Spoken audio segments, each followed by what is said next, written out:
नमस्कार साथियों, जो हमारा टॉपिक चल रहा था हिंदी भाषा का इतिहास एवं मुख्य तथ्य, उसी के अंतर्गत जो आज हम पढ़ने जा रहे हैं वो है खड़ी बोली हिंदी का विकास। खड़ी बोली हिंदी का विकास। अगर खड़ी बोली हिंदी के विकास की बात करें तो इसका विकास निम्न युगों में हुआ था। पहला है हमारा भारतेंदु पूर्व युग। अगर इस भारतेंदु पूर्व युग की समय काल की बात करें तो ये हमारा 1800 ईस्वी से स्टार्ट हुआ था और 1850 ईस्वी तक चला था। कुल मिलाकर के ये युग 50 वर्ष तक रहा था। ये युग 50 वर्ष तक रहा था।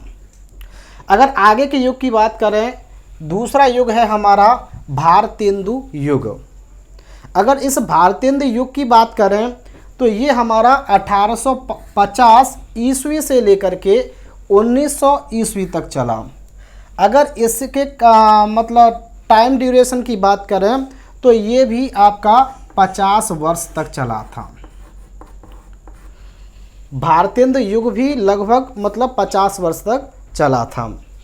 अगर हम थर्ड द्विवेदी युग की बात करें तो ये द्विवेदी युग 1900 से स्टार्ट होकर के 1920 ईस्वी तक चला और इसका जो टाइम ड्यूरेशन निकल के आता है वो है हमारा 20 वर्ष। 20 वर्ष तक द्विवेदी युग रहा। अगले युग की बात करें तो अगला युग है छायावाद युग। और ये छायावाद युग जो है वो 1800 से स्टार्ट हुआ था और 1936 ईस्वी तक चला था।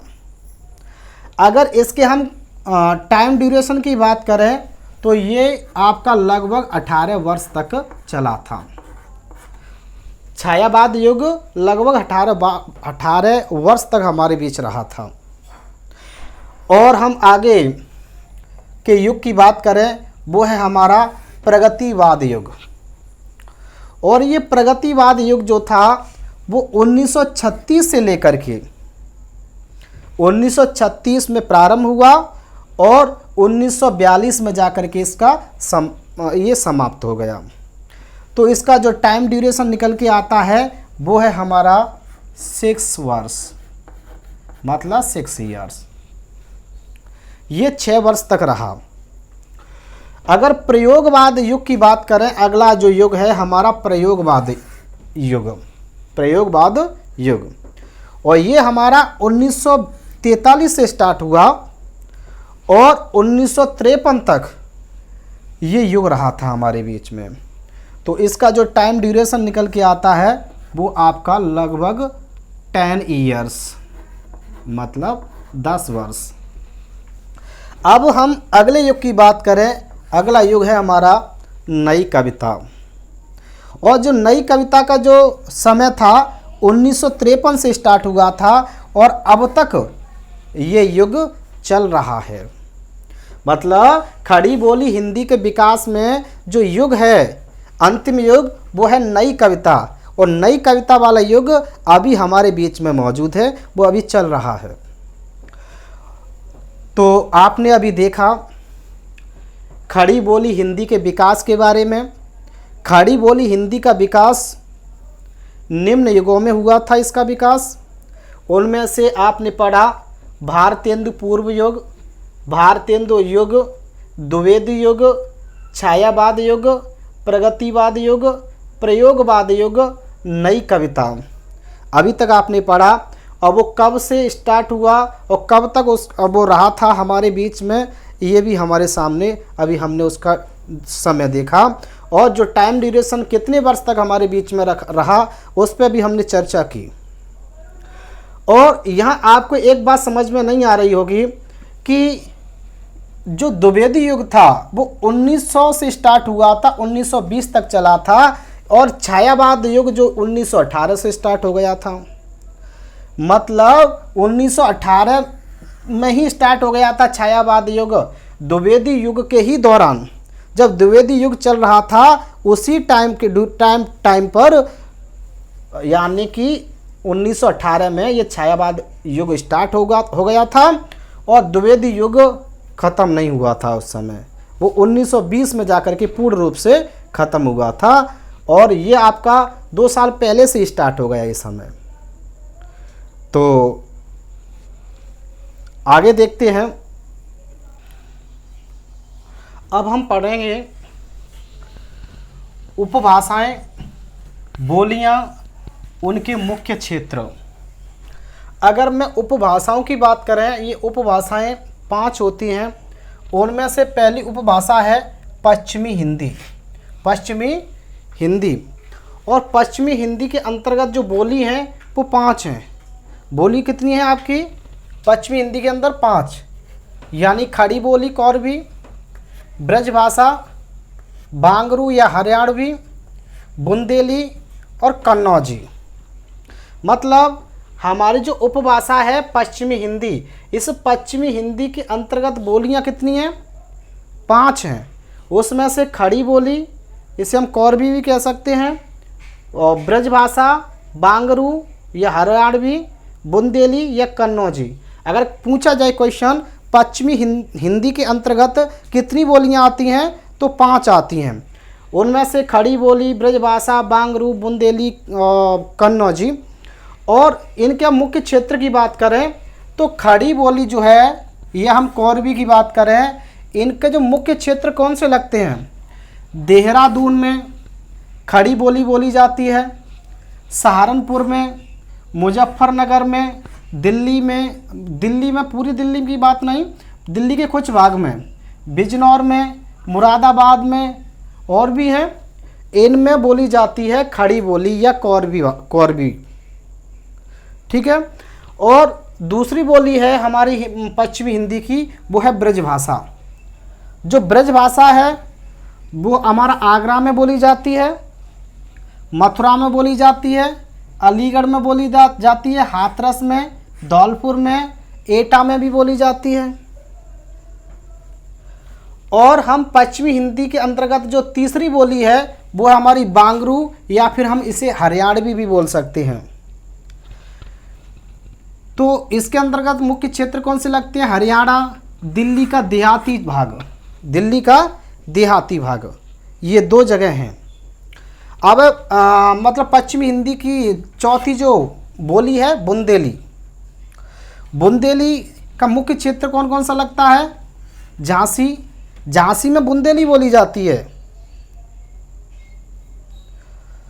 और जालौन में भी बुंदेली बोली जाती है, हमीरपुर, ग्वालियर, इन सभी में क्या बोली जाती, कौन सी बोली बोली जाती है? बुंदेली। और अगली बोली है हमारी कन्नौजी। कन्नौजी आपकी इटावा में, फर्रुखाबाद में, और शाहजहाँपुर में, कानपुर में, हरदोई में, पीलीभीत में, यहाँ बोली जाती है आपकी कन्नौजी। क्वेश्चन ये आ जाएगा आपके एग्जाम में, यानी झांसी कौन सी बोली का मुख्य क्षेत्र है? या आप जवाब दोगे बुंदेली। क्वेश्चन आ सकता है आगरा कौन सी बोली के अंतर्गत आता है? आप कहोगे ब्रजभाषा। क्वेश्चन ऐसे भी आ सकता है पश्चिमी हिंदी के अंतर्गत कितनी बोलियां होती हैं? 5। कितनी होती हैं? 5। खड़ी बोली, इसे हम कौरवी भी कह सकते हैं, ब्रजभाषा, बांगरू या हरियाणी, समझ में आ रहा है? बांगरू या हरियाणी, या बुंदेली या कन्नौजी, ये 5 भाषाएं होती, वो 5 बोली होती हैं। तो अभी हमने पढ़ा इसका मतलब पहला प्रकार उपभाषा हमारी क्या है? पश्चिमी हिंदी। तो पश्चिमी हिंदी में जो बोलियां हैं वो 5 हैं और उनके मुख्य क्षेत्र उनके सामने लिखे हुए हैं। अब हम अगली उपभाषा की बात करते हैं। तो अगली उपभाषा है हमारी पूर्वी हिंदी। क्या है? पूर्वी हिंदी के अंतर्गत कितनी बोली आती हैं? 3। कौन कौन सी? अवधी, बघेली, छत्तीसगढ़ी। यानी पूर्वी हिंदी के अंतर्गत कौन सी बोली आती हैं? यानी कि अवधी, बघेली, छत्तीसगढ़ी। जो अवधी है, अवधी का जो क्षेत्र लगता है, अवधी कौन कौन से क्षेत्रों में बोली जाती है? लखनऊ में बोली जाती है अवधी, इलाहाबाद में बोली जाती है, फतेहपुर में बोली जाती है, उन्नाव में, रायबरेली में, सीतापुर में, फैजाबाद में, गोंडा में, बस्ती में, इन जगह पे क्या बोली जाती है? अवधी बोली। अगली बोली है हमारी पूर्वी हिंदी की, वो है बघेली। क्या है? बघेली आपकी रीवा में, सतना में और आपका शहडोल में, इन 8 जगह पे हमारी बोली जाती है बघेली। अगली जो पूर्वी हिंदी की बोली है वो छत्तीसगढ़ी, और छत्तीसगढ़ी कौन से क्षेत्रों में बोली जाती है? सरगुजा में, कोरबा में, बिलासपुर में, रायगढ़ में, आदि स्थानों पर, आदि क्षेत्रों पर आपकी छत्तीसगढ़ी बोली जाती है। तो अभी आपने पढ़ा, यानी कि उपभाषाएं, हमने 2 उपभाषाओं के बारे में जाना, पश्चिमी हिंदी और पूर्वी हिंदी। पश्चिमी हिंदी की जो बोली है वो हमारी 5 होती हैं और पूर्वी हिंदी की बोली आपकी 3 होती हैं, और उनके मुख्य क्षेत्र कहाँ कहाँ आपकी कौन सी बोली बोली जाती है वो आपके क्षेत्र भी हमने अभी बताए। तो आगे चलते हैं। अगली जो 3rd नंबर पे उपभाषा है वो है हमारी राजस्थानी। क्या है? राजस्थानी। अगली जो 3rd भाषा है वो है हमारी राजस्थानी उपभाषा, और इसके अंतर्गत जो बोलियां हैं वो आपकी 5 होती हैं। पहले नंबर पे मारवाड़ी, और ये आपकी पश्चिमी राजस्थान के हिस्से में, पश्चिमी साइड में बोली जाती है। तो इसके जो क्षेत्र हैं, जोधपुर में मारवाड़ी बोली जाती है, मेवाड़ में, सिरोही में, जैसलमेर में और बीकानेर में यहाँ मारवाड़ी बोली जाती है, यानी कि राजस्थान के पश्चिमी हिस्से में। अगली जो बोली है वो है जयपुरी, या फिर हम इसे बोल सकते हैं ढूंढाड़ी। क्या बोल सकते हैं?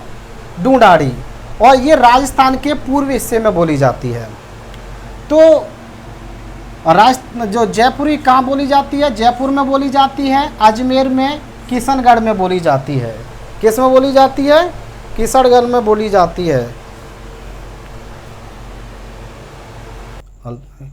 जो अगली जो बोली है वो है हमारी मेवाती। क्या है?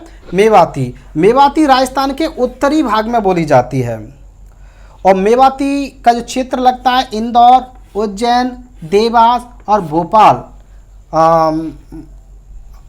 थोड़ा गलत हो गया, तो ये तो आपकी बोली जाती है, मालवी बोली जाती है। मालवी भाषा बोली जाती है राजस्थान के दक्षिणी भाग में, यानी इंदौर में, उज्जैन में, देवास और भोपाल में। जबकि जो मेवाती होती है, मेवाती आपकी बोली जाती है अलवर, गुड़गांव और भरतपुर में बोली जाती है। ठीक है, अब आगे चलते हैं। आइए दोस्तों आगे समझते हैं। ये 4th हमारी जो उपभाषा है वो है पहाड़ी। क्या है? पहाड़ी। पहाड़ी के अंदर जो है वो आपकी 2 बोली पाई जाती हैं। पहली हमारी कुमाऊनी, और कुमाऊनी का जो क्षेत्र लगता है वो है कुमाऊं। गढ़वाली का गढ़वाल क्षेत्र लगता है। इसी तरह से अगली जो उपभाषा है वो है हमारी बिहारी। बिहारी के अंदर 3 बोली जाती हैं, मगधी, भोजपुरी, मैथिली। जो मगही है, मगही पटना में, गया, पलामू, भागलपुर, हजारीबाग, मुंगेर में बोली जाती है। और जो भोजपुरी है वो बनारस, जौनपुर, मिर्ज़ापुर, गाजीपुर, बलिया, गोरखपुर, देवरिया और आजमगढ़ क्षेत्र में बोली जाती है। और मैथिली है वो दरभंगा, पूर्णिया और मुजफ्फरपुर में बोली जाती है। तो साथियों अभी हमने पढ़ी उपभाषाएं हमारी होती हैं 5, और उपभाषाओं की बोली और उनके मुख्य क्षेत्र, किस बोली का क्षेत्र कौन सा लगता है, ये अभी हमने पढ़ा। तो साथियों इस चार्ट को अच्छे से याद कर लें, क्योंकि इससे बहुत सारे क्वेश्चन एग्जाम में आते हैं। अगर ये चार्ट याद हो जाता है तो बहुत कुछ हो जाता है। तो साथियों अगर ये वीडियो पसंद आया हो तो लाइक कीजिए, सब्सक्राइब कीजिए तथा अपने दोस्तों के पास शेयर कीजिए। So thank you.